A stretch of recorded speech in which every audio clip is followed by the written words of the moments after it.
Hi, it's me again with Corel Draw Tips and Tricks, and I know this video won't be for everybody, but if you're designing something for like a kid's plaque or just want to change a font, this is a font. It's just Arial. We're going to go to arrange and convert it to a curve. Then we're going to take the shape tool. I'm going to select these nodes. I'm going to hold down the shift key and I'm going to select these nodes. And then I've got my nudge distance set on 1 inch.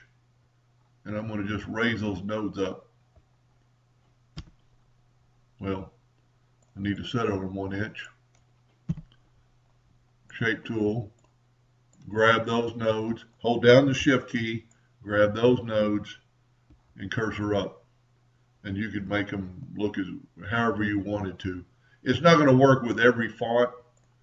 A block type font is going to work like that, but it's a cool effect if you were doing something for a child's room and just make it a little bit different, and you could play with this quite a bit. I mean, you could do these and mark those up and make it look totally different. Anyway, hope that helped a little bit. Thank you for watching.